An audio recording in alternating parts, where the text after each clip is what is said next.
ಎಲ್ಲರಿಗೆ ನಮಸ್ಕಾರ. ಎಲ್ಲ ಧ್ಯಾನ ಮಿತ್ರರಿಗೆ, ಆತ್ಮ ಬಂಧುಗಳಿಗೆ ನಮಸ್ಕಾರ. ಇವತ್ತು ಮೆಡಿಟೇಷನ್ 365 ಧ್ಯಾನ 365 ಸೆಷನಲ್ಲಿ 7ನೇ ದಿವಸ.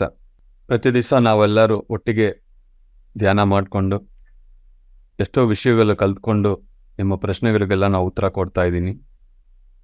365 ದಿವಸಗಳು ಹೋಲ್ ಇಯರ್ ನಾನು ಈ ಸೆಷನನ್ನು ಮಾಡ್ತೀನಿ.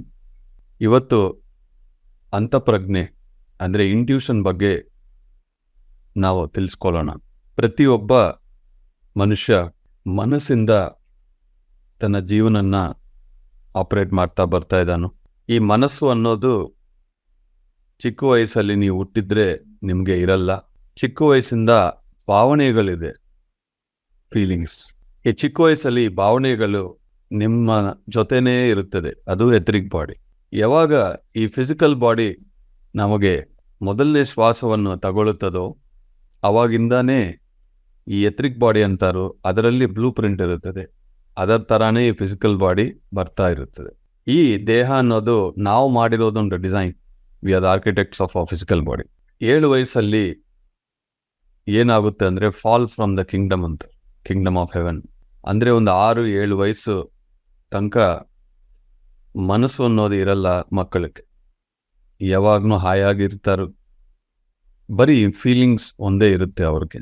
5 ವಯಸ್ಸಲ್ಲಿ ಅವ್ರಿಗೆ ನಾವು ಧ್ಯಾನ ಹೇಳ್ಕೊಟ್ಟಿದ್ರೆ ಮನಸ್ಸು ಶುರುವಾಗಿ ಮುಂಚೆನೆ ಅವ್ರ ಜೊತೆ ಧ್ಯಾನ ಇದೆ ಅಂದರೆ ಆ ಮನಸ್ಸು ಒಂದು ಶುದ್ಧಿ ಅನ್ನೋದು ಅವ್ರು ಮಾಡ್ಕೊಳ್ಳೋಕ್ಕೆ, ಶೇಪ್ ಮಾಡ್ಕೊಳ್ಳೋಕ್ಕೆ ಅವ್ರಿಗೆ ಈಸಿ ಆಗುತ್ತೆ. ಇಲ್ಲ ಅಂದರೆ 7 ವಯಸ್ಸಲ್ಲಿ ಈ ಮನಸ್ಸು ಅನ್ನೋದು ಶುರುವಾಗುತ್ತೆ. ಈ ಮನಸ್ಸು ಒಳಗೆ 4 ಭಾಗಗಳಿದೆ: ಮನೋಬುದ್ಧಿ, ಚಿತ್ತ, ಅಹಂಕಾರ ಅಂತ. ಯಾವಾಗ್ಲೂ ಹೊರಗಿಂದ ಮಾತ್ರ ವಿಷಯಗಳನ್ನು ತಗೊಳ್ತಾ ಬರುತ್ತದೆ. ಮನಸ್ಸು ನಮ್ಮ ಒಳಗೆ ಹೋಗೋಕ್ಕೆ ಅದಕ್ಕೆ ಸಾಧ್ಯ ಆಗಲ್ಲ. ಮನಸ್ಸು ಯಾವಾಗಲೂ ಹೊರಗಿಂದ ಎಲ್ಲ ವಿಷಯಗಳನ್ನು ತಗೊಳ್ತಾ ಬರುತ್ತದೆ. ನಮ್ಮ ಒಳಗೆ ಏನು ನಡೀತಾ ಇದೆ, ನಮ್ಮ ಒಳಗೆ ನಾವು ಹೋಗ್ಬೇಕು ಅಂದರೆ ಮನಸ್ಸನ್ನು ದಾಟಬೇಕು. ಈ ಮನಸ್ಸನ್ನು ನೀವು ದಾಟಿಲ್ಲ ಅಂದರೆ ನಿಮ್ಮ ಒಳಗೆ ನೀವು ಹೋಗೋಕ್ಕೆ ಸಾಧ್ಯ ಆಗಲ್ಲ. ಎಷ್ಟೋ ನೀವು ಧ್ಯಾನ ಸಾಧನೆ ಮಾಡ್ತಾ ಮಾಡ್ತಾ ಬಂದಿದ್ರೆ ಈ ಮನಸ್ಸಿಂದ ಬಿಡುಗಡೆ ಆಗಿ ಈ ಯೋಚನೆಗಳನ್ನು ಇಗ್ನೋರ್ ಮಾಡ್ತಾ ನಿಮ್ಮ ಒಳಗೆ ಇರೋದು ಆ ಒಂದು ಪ್ರಾಣಶಕ್ತಿಯನ್ನು ಹೆಚ್ಚು ಮಾಡ್ತಾ ನೀವು ಹೋಗಿದ್ರೆ ಈ ಮನಸ್ಸನ್ನು ನೀವು ದಾಟ್ತೀರಿ. ಈ ಮನಸ್ಸನ್ನು ಯಾವಾಗ ನೀವು ದಾಟ್ತೀರೋ ಆವಾಗ ಅಂತಃಪ್ರಜ್ಞೆ ಅಂದರೆ ಇಂಟ್ಯೂಷನ್ ಪವರ್ ಅನ್ನೋದು ನಿಮಗೆ ಶುರುವಾಗುತ್ತೆ. ನಿಮ್ಮ ಆತ್ಮದಿಂದ ನಿಮಗೆ ಎಲ್ಲ ಪ್ರಶ್ನೆಗಳಿಗೆ ಉತ್ತರ ಸಿಗುತ್ತದೆ. ಬರೀ ಸ್ಪಿರಿಚುವಾಲಿಟಿ ಅಂತ ಇಲ್ಲ, ಪ್ರತಿ ಒಂದು ಚಿಕ್ಕ ವಿಷಯಕ್ಕೇನೋ ನಿಮ್ಮ ಆತ್ಮ ಒಂದು ವಾಯ್ಸು ನಿಮಗೆ ಕೇಳೋಕ್ಕೆ ಶುರುವಾಗುತ್ತೆ. ನನ್ನ ಜೀವನ 24 ಗಂಟೆನೂ 365 ದಿವಸನೂ ಇಂಟ್ಯೂಷನಿಂದಾನೇ ಹೋಗುತ್ತದೆ. ಯಾವಾಗ ಬೇಕೋ ಆವಾಗ ಮಾತ್ರ ನಾನು ನನ್ನ ಮನಸ್ಸನ್ನು ಯೂಸ್ ಮಾಡ್ಕೊಳ್ತೀನಿ. ಇಲ್ಲಾಂದರೆ ಬರೀ ಇಂಟ್ಯೂಷನ್ ಅಂತಃಪ್ರಜ್ಞೆಯಿಂದೇನೆ ನಾನು ನನ್ನ ಜೀವನನ ಮುಂದಕ್ಕೆ ಹೋಗ್ತಾ ಇರ್ತೀನಿ. ಈ ಇಂಟ್ಯೂಷನ್ ಪವರ್ ಅನ್ನೋದು ಪ್ರತಿಯೊಬ್ಬರು ಡೆವಲಪ್ ಮಾಡ್ಕೋಬೇಕು. ಅಂದರೆ ಏನೇ ಒಂದು ಮಾತು ಮಾತಾಡ್ಬೇಕಂದ್ರೂ, ಕೆಲಸ ಮಾಡ್ಬೇಕಂದ್ರೂ ಮನಸ್ಸನ್ನು ಉಪಯೋಗಿಸೋಕ್ಕೆ ಮುಂಚೆ 1-2 ಕ್ಷಣಗಳು ನೀವು ಹೋಲ್ಡ್ ಮಾಡಿದರೆ ನಿಮ್ಮ ಒಳಗಿಂದ ಗೈಡೆನ್ಸ್ ಬರುತ್ತದೆ. ನಾವೇನು ಮಾಡ್ತೀರ ಅಂದರೆ ಏನೇ ಮಾಡಬೇಕೆಂದ್ರೆ ಇಮಿಡಿಯೇಟ್ ಆಗಿ ಮೈಂಡನ್ನು ಯೂಸ್ ಮಾಡೋಕ್ಕೆ ಶುರು ಮಾಡಿಬಿಡ್ತೀವಿ. ಈ ಥರ ಮಾಡ್ಬೋದು, ಆ ಥರ ಅವ್ರು ಹೇಳಿದ್ರು, ಇಲ್ಲಿ ಓದಿದ್ದೀನಿ, ಆ ಥರನೇ ಮಾಡ್ಬೋದು ಅಂತ ಇಮಿಡಿಯೇಟ್ ಆಗಿ ಮೈಂಡಿಂದ ನೀವು ಆಪ್ರೇಟ್ ಮಾಡೋಕ್ಕೆ ಶುರು ಮಾಡ್ತೀವಿ. ಅದು ಮಾಡಬಾರ್ದು. ಒಳಗಿಂದ ಏನು ಬಂದಿಲ್ಲ ಅಂದರೆ, ಗೈಡೆನ್ಸ್ ಬಂದಿಲ್ಲ ಅಂದರೆ ಆವಾಗ ನೀವು ಮನಸ್ಸನ್ನು ಯೂಸ್ ಮಾಡಿ. 2ನೇದು ನಿಮ್ಮ ಭಾವನೆಗಳಂದರೆ ಫೀಲಿಂಗ್ಸನ್ನು ಗಮನಿಸಿದ್ರೆ ಈ ಮನಸ್ಸಿಗೆ ಇಂಟ್ಯೂಷನ್ಗೆ ಮಧ್ಯದಲ್ಲಿರೋದು ಫೀಲಿಂಗ್ಸ್. ನೀವು ಏನು ಮಾಡಬೇಕು, ಮಾಡಬಾರದು, ಎಷ್ಟು ಮಾಡಬೇಕು, ಎಷ್ಟು ಮಾಡಬಾರದು, ಯಾವಾಗ ಮಾಡಬೇಕು, ಯಾವಾಗ ಮಾಡಬಾರದು, ಯಾವ ಕಡೆ ಡೈರೆಕ್ಷನ್ ಹೋಗಬೇಕು, ಪ್ರತಿಯೊಂದನ್ನು ನಿಮ್ಮ ಇಂಟ್ಯೂಷನ್ಸ್ ನಿಮಗೆ ಹೇಳುತ್ತದೆ, ನಿಮ್ಮ ಫೀಲಿಂಗ್ಸು ನಿಮಗೆ ಹೇಳುತ್ತದೆ. ಅದನ್ನು ನೀವು ಗಮನಿಸ್ತಾ ಹೋಗಿದ್ರೆ ನಿಮ್ಮ ಜೀವನ ತುಂಬ ಬದಲಾವಣೆ ಆಗುತ್ತದೆ. ಈ ಸ್ಪಿರಿಚುವಲ್ ಜರ್ನಿನೂ ಈಸಿ ಆಗುತ್ತೆ. ಬರೀ ಮನಸ್ಸನ್ನು ಮಾತ್ರ ನಾವು ಇಟ್ಕೊಂಡು ಎಲ್ಲ ಕೆಲಸಗಳನ್ನು ಮಾಡೋಕ್ಕೆ ಶುರು ಮಾಡಿದ್ರೆ ಆ ಒಂದು ಡೆಸಿಷನ್ಸು ಡೈರೆಕ್ಷನ್ಸು ಒಂದೊಂದು ಸತಿ ಕರೆಕ್ಟಾಗಿರುತ್ತದೆ, ಒಂದೊಂದು ಸತಿ ಕರೆಕ್ಟಾಗಿರಲ್ಲ.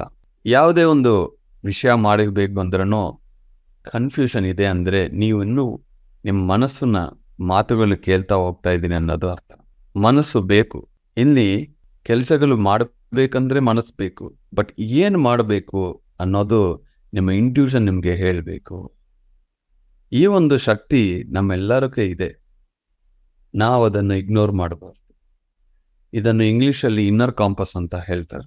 ನಿನ್ನೆ 2 hours ಪಿರಮಿಡ್ ವ್ಯಾಲಿಯಲ್ಲಿ ಇಲ್ಲಿ ಬಂದಿರೋದು 10 ಮಲೇಷಿಯನ್ ಮಾಸ್ಟರ್ಸ್ಗೆ ನಾನು ಸೆಷನ್ ಕೊಡಬೇಕು ಅಂತ ಇತ್ತು.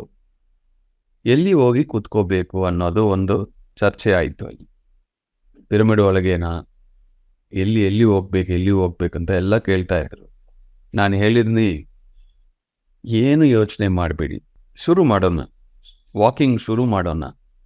ನಮ್ಮ ಒಳಗೆ ಆ ಇಂಟ್ಯೂಷನ್ ಎಲ್ಲಿ ಹೇಳ್ತಾ ಇದೆಯೋ ಅಲ್ಲಿ ಹೋಗಿ ಕೂತ್ಕೊಳ್ಳೋಣ ಅಂತ ಹೇಳಿದ್ದೀನಿ. ಮಳೆ ಬರುತ್ತಾ, ಬಿಸಿಯಾಗಿದೆ ಅಂತ ಎಷ್ಟೋ ಜನ ಯೋಚನೆ ಮಾಡ್ತಾ ಇದ್ರು. ನಾನು ಏನು ಯೋಚನೆ ಮಾಡಬೇಡಿ, ವೆಯ್ಟ್ ಅಂತ ಹೇಳಿದ್ದೀನಿ. ಅಲ್ಲಿ ಹೋಗ್ತಾ ಸ್ಟ್ರೈಟ್ ಹೋಗ್ಬೇಕು ಅಂದರೆ ಲೆಫ್ಟ್ ಹೋಗಿ ಅಂತ ನನ್ನ ಒಳಗಿಂದ ಒಂದು ಡೈರೆಕ್ಷನ್ ತೋರಿಸಿದೆ. ಲೆಫ್ಟಿಗೆ ಹೋಗಿದ್ದೀನಿ, ನಡ್ಕೊಂಡು ಹೋಗ್ತಾ ಇದ್ದೀನಿ. ಒಂದು ಕಡೆ ಬಾಡಿ ಆಟೋಮೆಟಿಕ್ ಆಗಿ ಸ್ಟಾಪ್ ಆಗಿದೆ, 2 ಚಪ್ಪಲಿಯನ್ನು ಆಟೋಮೆಟಿಕ್ ನಾನು ರಿಮೂವ್ ಮಾಡಿದ್ದೆ. ಅಂದರೆ ಆಟೋ ವಾಕಿಂಗ್ ಅಂತಾರೆ. ಅಲ್ಲಿ ಕೂತ್ಕೊಂಡಿದ್ದೀನಿ. ಅಲ್ಲಿ ನೋಡಿದರೆ ಎಷ್ಟು ಚೆನ್ನಾಗಿದೆಯೋ ಆ ಪ್ರಕೃತಿ. ಸ್ವಲ್ಪನೂ ಬಿಸಿ ಇಲ್ಲ, ಯಾವುದೇ ಒಂದು ಡಿಸ್ಟರ್ಬೆನ್ಸ್ ಇಲ್ಲ. ಭಾನುವಾರ ಎಷ್ಟೋ ಜನ ಬರ್ತಾರೋ, ಆದ್ರೂ ಆ ಕಡೆ ಆ ಪ್ಲೇಸಲ್ಲಿ 2 ಗಂಟೆ ಕಾಲ ಯಾರೂ ಬಂದಿಲ್ಲ. ಅಂದರೆ ಒಂದು ವಿಷಯ ನಾವು ಮಾಡಬೇಕು ಅಂದರೆ ಮನಸ್ಸಿಂದ ನಾವು ಯೋಚನೆ ಮಾಡಿದರೆ ಈ ರೂಮ್ ಬೇಕು, ಆ ರೂಮ್ ಬೇಕು, AC ಬೇಕು, ಅಲ್ಲಿ ಹೋಗೋಣ, ಯಾರು ಬರ್ತಾರೋ, ಇದೆಲ್ಲ ಮನಸ್ಸಿಂದ ನಾವು ಎಷ್ಟೋ ಡೆಸಿಷನ್ಸ್ ತಗೊಂಡು ಆದರೆ ಆ ಇಂಟ್ಯೂಷನ್ ಪವರ್ ಅಂತಃಪ್ರಜ್ಞೆ ಅನ್ನೋದು ನೀವು ಯೂಸ್ ಮಾಡಿದರೆ ಈ ಮೈಂಡಿಂದ 10,000 times ಜಾಸ್ತಿ ಎನರ್ಜಿ ಇರುತ್ತೆ, ಕ್ಲಾರಿಟಿ ಇರುತ್ತದೆ, ಕನ್ಫ್ಯೂಷನ್ ಇರಲ್ಲ. ಒಂದು ಚಿಕ್ಕ ವಿಷಯಕ್ಕೆ ಕೂಡ ನಾನು ಇಂಟ್ಯೂಷನ್ ಪವರನ್ನು ಯೂಸ್ ಮಾಡ್ಕೊಳ್ತೀನಿ. ಅಂದರೆ ಅಲೋ ಇಟ್ ಟು ಫ್ಲೋ, ಅದು ಬರುತ್ತೆ, ನಾವು ಅಲೋ ಮಾಡ್ತಾ ಇದ್ದೀವ, ಇಲ್ಲ ಅಂದರೆ ಮಧ್ಯದಲ್ಲಿ ಮನಸ್ಸನ್ನು ಇಂಟರ್ಫಿಯರ್ ಮಾಡ್ತಾ ಇದೆ. ಇದು ಪ್ರತಿ ಒಬ್ಬರಿಗೆ ಸಾಧ್ಯ. ಏನು ಮಾಡಬೇಕು ಅಂದರೆ ಗಾಬರ ಇರಬಾರದು, ಇಮಿಡಿಯೇಟ್ ಆಗಿ ಮೈಂಡನ್ನು ಯೂಸ್ ಮಾಡೋದೇ ಬೇಡ. ಡಿಸಿಷನ್ ತಗೊಳ್ಳಿ. 1-2 ನಿಮಿಷ ಕಣ್ಣು ಮುಚ್ಕೊಂಡು ಏನಾದರೂ ಬರ್ತಾ ಇದೆಯಾ ಒಳಗೆಯಿಂದ ಅನ್ನೋದು ನೀವು ಪ್ರಾಕ್ಟೀಸ್ ಮಾಡಿದರೆ ನಿಮಗೆ ಕರೆಕ್ಟ್ ಗೈಡೆನ್ಸ್ ಅನ್ನೋದು ಬರುತ್ತದೆ. ಹೊರಗೆ ಏನೇನಿದೆಯೋ ಅಂಡ ಪಿಂಡ ಬ್ರಹ್ಮಾಂಡ ಜ್ಞಾನ ಇದೆಲ್ಲ ನಮ್ಮ ಒಳಗೇನೆ ಇದೆ, ಇದೆಲ್ಲ ನಮಗೆ ಗೊತ್ತು. ಪ್ರತಿಯೊಂದಕ್ಕೆ ನಾವು ಹೊರಗಿಂದ ಆನ್ಸರ್ಸ್ ಬೇಕು ಅಂತ ಅನ್ಕೊಳ್ತೀವಿ, ಒಳಗಿಂದ ಬರೋದು ಎವ್ರಿ ಟೈಮ್ ಪರ್ಫೆಕ್ಟ್ ಆಗಿರುತ್ತದೆ. ನಿಮಗೆ ಒಂದು ಆನ್ಸರ್ ಒಳಗಿಂದ ಬಂದಿದ್ರೆ ಅದು ಕ್ಲಾರಿಟಿ ಕೊಡ್ತಿದ್ರೆ ಅದು ಕರೆಕ್ಟ್, ಕನ್ಫ್ಯೂಷನ್ ಕೊಟ್ಟಿದ್ರೆ ಅದು ಮೈಂಡ್, ಕ್ಲಾರಿಟಿ ಬಂದಿದ್ರೆ ಅದು ಸೋಲ್. ಅಂತರ್ಯಾಮಿ ನಿಮ್ಮ ಒಳಗೆ ನೀವು ಹೋಗ್ಬೇಕು. ಅದೇ ಈ ಧ್ಯಾನ ಪ್ರಯಾಣ. ಇದು 1 ದಿವಸ 2 ದಿವಸದಲ್ಲಿ ಬರೋದಲ್ಲ. ಒಬ್ಬರಿಗೆ ತುಂಬ ಜಲ್ದಿಯಾಗಿ ಬಂದಿದೆ ಅಂದರೆ ಅವರು ಕಳೆದ ಜನ್ಮಗಳಲ್ಲಿ ಎಷ್ಟೋ ಸಾಧನೆ ಮಾಡಿರ್ಬೋದು. ಆ ಒಂದು ಕಂಟಿನ್ಯೂಯೇಷನ್. ಮೈಂಡ್ ಸರಿ ಇಲ್ಲ ಅಂದರೆ ಚಿಕ್ಕ ವಯಸ್ಸಿಂದ ನೀವು ಕರೆಕ್ಟಾಗಿ ಮೈಂಟೈನ್ ಮಾಡಿಲ್ಲ, ಇಲ್ಲ ಅಂದರೆ ಅದು ಇಂದಿನ ಜನ್ಮಗಳಿಂದಾನೇ ಆ ಕನ್ಫ್ಯೂಷನ್. ಇದೆಲ್ಲ ದಾಟಬೇಕು. ನಿಮ್ಮ ಆತ್ಮ ದರ್ಶನ ನಿಮಗೆ ಬರಬೇಕು. ಆತ್ಮ ದರ್ಶನ ಅಂದರೆ ನಾನು ಒಬ್ಬ ಆತ್ಮ ಅನ್ನೋದು ನಿಮಗೆ ಅನುಭವಪೂರ್ವಕವಾಗಿ ತಿಳಿಸ್ಕೋಬೇಕು. ಅವಾಗ ಗೊತ್ತಾಗುತ್ತದೆ ನಾನು ದೇಹದ ಒಳಗೆ ಇದ್ದೀನಿ. ಆತ್ಮವನ್ನು ನೋಡಬೇಕು ಅನ್ನೋದು ರಾಂಗ್. ನಾನು ಆತ್ಮ ಅಂತ ಗೊತ್ತಾಗಬೇಕು ಅನ್ನೋದು ಕರೆಕ್ಟ್. ಯಾಕೆಂದ್ರೆ ನಾವು ಈ ದೇಹ ಅಲ್ಲ. ಇದಕ್ಕೆ ಆ ಇನ್ನರ್ ಕಾಂಪಸ್ ಡೈರೆಕ್ಷನ್ ತೋರಿಸುತ್ತೆ, ಏನು ಮಾಡಬೇಕು ಮಾಡಬಾರದು, ಯಾವ ಡೈರೆಕ್ಷನಲ್ಲಿ ಹೋಗ್ಬೇಕು ಅಂತ. ಆ ಡೈರೆಕ್ಷನಲ್ಲಿ ನೀವು ಹೋಗ್ಬೇಕು ಅಂದರೆ ಇಂಟ್ಯೂಷನ್ ನಿಮಗೆ ಗೈಡ್ ಮಾಡುತ್ತೆ, ಎಲ್ಲಿ ಹೋಗ್ಬೇಕು, ಏನು ಮಾಡಬೇಕು. ಕರೆಕ್ಟ್ ಗೈಡೆನ್ಸ್ ನಿಮಗೆ ನಿಮ್ಮ ಒಳಗೆಯಿಂದ ಬರುತ್ತದೆ. ಒಬ್ಬ ಗುರು ನಿಮಗೆ ಡೈರೆಕ್ಷನ್ ತೋರಿಸ್ತಾರೋ, ನಿಮ್ಮ ಒಳಗೆ ಇರೋದು ಗುರುನು ನಿಮಗೆ ಡೈರೆಕ್ಷನ್ ತೋರಿಸ್ತಾರೆ. ಗುರು ಬ್ರಹ್ಮ, ಗುರು ವಿಷ್ಣು, ಗುರುದೇವೋ ಮಹೇಶ್ವರ. ಒಬ್ಬ ಗುರು ಅನ್ನೋಬ್ಬರು ತುಂಬ ಇಂಪಾರ್ಟೆಂಟು. ಅದು ಯಾವುದೇ ಫೀಲ್ಡ್ ಆಗಲಿ. Spirituality is the mother of all the sciences. ಯಾಕೆಂದರೆ ಇದು ಬರೀ ಒಂದು ದೇಹ ಮನಸ್ಸು ಅಲ್ಲ, ನಮ್ಮ 7 ಶರೀರಗಳು, ಆತ್ಮ, ಕಾನ್ಷಿಯಸ್ನೆಸ್, 7 ಕೋಶಗಳು, 7 ಚಕ್ರಗಳು, ನಾಡಿಮಂಡಲಗಳು, ಕರ್ಮ ಸಿದ್ಧಾಂತ, ಇದೆಲ್ಲ ನೋಡಿ ನಾವು ಏನು ಮಾಡಬೇಕು ಅನ್ನೋದು ನಿಮ್ಮ ಆತ್ಮ ನಿಮಗೆ ಹೇಳುತ್ತದೆ. ಬರೀ ಈ ದೇಹ, ಈ ಫ್ಯಾಮಿಲಿ ಸಿಚುವೇಶನ್ಸ್, ಮನಸ್ಸು ಮಾತ್ರ ನೋಡಿ ಹೇಳೋದು ಮನಸ್ಸು. ಮನಸ್ಸಿಂದ ಹೆಚ್ಚಿನದು ಬುದ್ಧಿ, ಬುದ್ಧಿಯಿಂದ ಹೆಚ್ಚಿನದು ನಿಮ್ಮ ಇಂಟ್ಯೂಷನ್ ಪವರ್.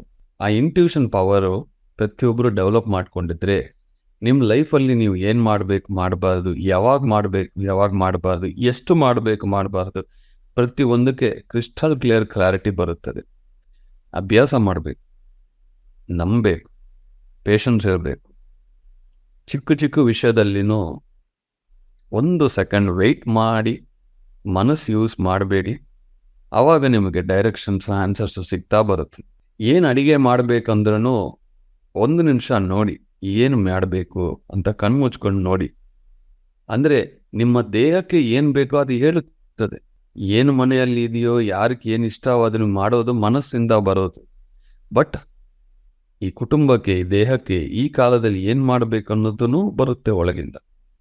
ಎಷ್ಟು ಗಂಟೆ ಧ್ಯಾನ ಮಾಡಬೇಕಂದ್ರೂ ಬರುತ್ತೆ. ಹೊರಗಿಂದ ಬರೋದು ತುಂಬ ಕನ್ಫ್ಯೂಷನ್ಸ್ ಕೊಡುತ್ತದೆ ಒಂದೊಂದು ಸತಿ. ಕೆಲವೊಬ್ಬರು ನಾನು ನೋಡಿದ್ದೀನಿ, ಒಂದೇ ಕ್ವಶನ್ ಇಟ್ಕೊಂಡು 10 ಮಾಸ್ಟರ್ಸ್ ಹತ್ರ ಕೇಳ್ತಾರೆ.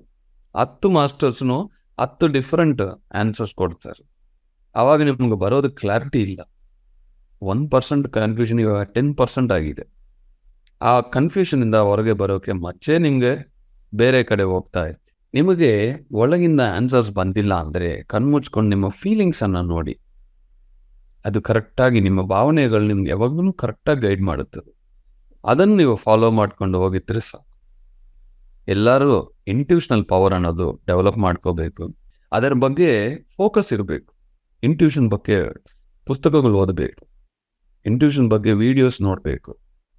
ಪ್ರತಿಯೊಂದು ಕ್ಷಣನೂ ಅದನ್ನು ಪ್ರಾಕ್ಟೀಸ್ ಮಾಡಬೇಕು. ಇದು ಇನ್ನರ್ ಕಾಂಪಸ್. ಅಂದರೆ ನೀವು ಏನು ಮಾಡೋಕ್ಕೆ ಬಂದಿದ್ದೀರಿ, ನೀವು ಹೋಗೋದು ಡೈರೆಕ್ಷನ್ ಕರೆಕ್ಟಾ ಇಲ್ವಾ ಅಂತ ನಿಮಗೆ ಹೇಳುತ್ತದೆ. ನೀವು ಎಷ್ಟು ಸ್ಪೀಡಾಗಿ ಹೋಗ್ತೀರ ಅನ್ನೋದು ಇಂಪಾರ್ಟೆಂಟ್ ಇಲ್ಲ. ಅದು ಕರೆಕ್ಟ್ ಡೈರೆಕ್ಷನ್ ಇಲ್ಲ ಅಂದರೆ ಆಪೋಸಿಟ್ ಡೈರೆಕ್ಷನಲ್ಲಿ ಹೋಗ್ತಾ ಇರ್ತೀವಿ. ಈ ಪವರ್ ಅನ್ನೋದು ಪ್ರತಿಯೊಬ್ಬರು ಒಳಗೇನೂ ಇದೆ. ನೀವು ಅದನ್ನು ಡೆವಲಪ್ ಮಾಡಿಕೊಂಡು ಧ್ಯಾನ ಹೆಚ್ಚು ಮಾಡಿ ಫೋಕಸ್ ಮಾಡಿದರೆ ಅದು ಸಾಧ್ಯ ಆಗುತ್ತದೆ. Thank you very much my dear friends.